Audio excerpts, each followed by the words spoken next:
Hi, welcome you all to the Crypto Singh Show, and my name is Gunpreet Singh. What's happening with the Bitcoin pricing? What's happening with the job data? Everything on this show today.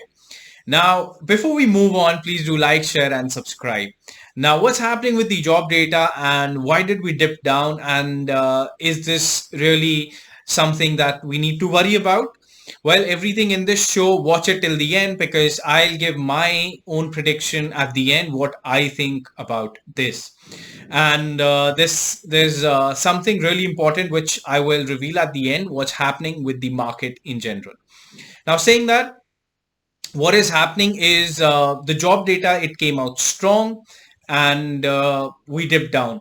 Well, it just didn't come strong, it came stronger than expected. Now what happens is, if it would have come weak, we would have still dipped, and if it would have come better or neutral, we would have still pumped.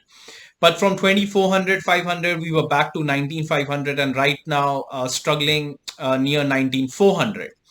So a lot of these people on Twitter, on YouTube, I was seeing, actually they said that the job data does not matter. Well, let me tell you something.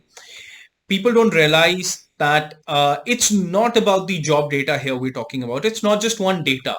It's about an entire recession that we're talking about. It's about an entire economic condition that we're talking about. So it's not just one data, because it's a data which will tell the futuristic approach of Fed, of all the other of the policies that they will be taking. Now, because of the job data coming out more than, I mean, it was expected that it should be neutral or somewhere around positive or negative, was kind of a near to the neutral thing, but it's come out actually stronger than expected. Which means what? Well, which means that Fed is not going to print money. Well, I have been saying that since a long time now, that it is for the market to realize that Fed will not print money. And is this good or bad for the risk assets? Well, I'll tell you everything at the end. So this means that Fed is not going to print money, and what do we see? Well, we will see hike in the rate interest. Now, the rates would again be high, which again means higher interest and higher money borrowing, a higher percentage in money borrowing. So which eventually will, so the money borrowing will get tough. But again, saying that it's not good for the risk assets. Now, what happened with S&P yesterday? We saw that it dipped down, and it dipped quite massively. Now, where did it go, and what happened? I'll just show you. I'll just quickly pull out the chart and show you what happened with the S&P, because S&P was something that it was, I was uh, looking at it, and if you see, this is the S&P chart, and here you can see the red light coming in, and as soon as it really did dip from somewhere around, let's say, 3800 to around 3600. Now S&P did dip quite a bit. Now what did this mean for all the other assets, or Bitcoin or Ethereum? Well, so I want to explain you this, that what my prediction is, or what I see of the charts. And I did say in my last video that it's not always about the charts. Sometimes we have to take care of all these situations around us.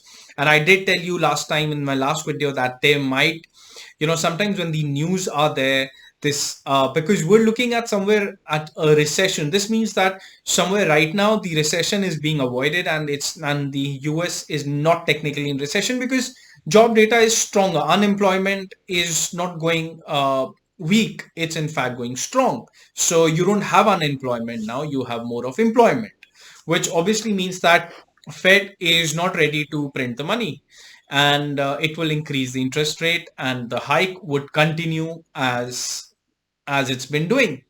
Now this means that people were expecting Fed to print money and the risk assets to rise. Now what is my prediction, and I was saying something, that there's something important I see in the charts, which I'll tell you at the end. Now what I see in the charts is something which is really, really important for Bitcoin and Ethereum as well. Now we do have a consolidation, and I would again say it is again a bullish consolidation, but this does not mean that I'm not again bearish for it. Now, this consolidation is what? Now, this is a bullish consolidation, but there's something more important to the chart, which is what I told you I'll tell you in the end. And it is this, that S&P dipped quite a bit. And did Bitcoin dip as much as S&P? Well, there was a time where S&P dipped 2% and Bitcoin dipped 10%. It's become the other way around. S&P dips 2 to 3% and Bitcoin is about 1%. It's dipping, which means what? Does it mean that we've become less volatile to the S&P market? Well, that's one thing you could say. But what makes it less volatile is something important for us to understand, that this is what I was talking about. Now, what makes it less volatile is you have to understand that a lot of the S&P money is actually going into Bitcoin. So do we see that,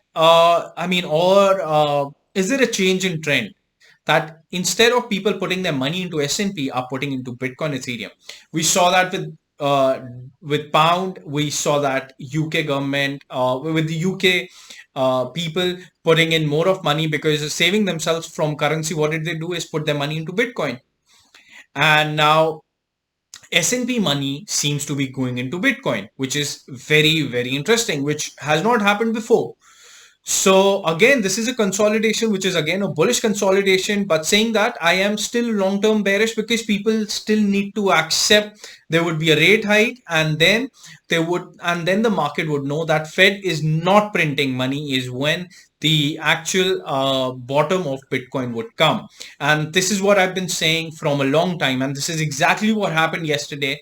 Well, I didn't expect it's going to come out stronger than expected, but it did come out, which eventually is good for the Fed, and they will continue with the way that they have been doing and not print more money, which again means printing less money is not good for the risk assets, and therefore you would see bearishness in gold, in all of these Bitcoin, all of these risk assets, saying that Ethereum has been holding up, Bitcoin has been holding up, and S&P is actually not holding up. So all of these things you have to realize, and you have to understand that a lot of money is actually being transferred into Bitcoin and Ethereum. So a lot of buying in Bitcoin is coming in, and I think in the future 18,000 or 19,000 is gonna be an absolutely a strong point for it to break down or break up. But once we break down or break up, the consolidation or the buying would come in very, very soon, because you already see money being poured into Bitcoin from all of these markets. And that's why you see it being less volatile than your stock or S&P markets. So which we haven't seen in the longest of time. So you have to realize that we are actually been having a sideways movement since, a long time now. And all the markets are actually having a bigger volatile move, be it currency market, be it stock market, S&P market, equity market, bond market, any market is actually seeing more percentage of move than actually the Bitcoin market, which means that it's highly, highly stable right now. But it does not take Bitcoin off the woods that we won't be going down. I think for the market to accept that Fed would not be printing money is what eventually would lead to this downfall. So this is what is happening in the Bitcoin, in the crypto market, and all the cryptos are holding up. ADA is slightly bearish, and I think ADA is bearish. Solana is holding up. Ethereum is holding up, and Bitcoin is of course holding up. So this is what is happening in the Bitcoin market, and let's see, again, this is weekend, and we'll see what happens on a Monday, and we'll see how the trade goes or how the markets go. But right now it's a bullish consolidation again. This is not a bearish consolidation, because always compare it with S&P. If S&P is going down further, is going around 2 to 3% lower, and Bitcoin is not moving down as much, that means that we are in a consolidation mood more than anything else. So this is what is happening with the Bitcoin pricing, and stay tuned for more updates on Bitcoin, on crypto, everything. And if you're watching this and you're still not subscribed, then please do like, share, and subscribe as well. So thank you all for watching, and signing off from the Crypto Singh Show, Gunpreet Singh. Take care. Bye bye.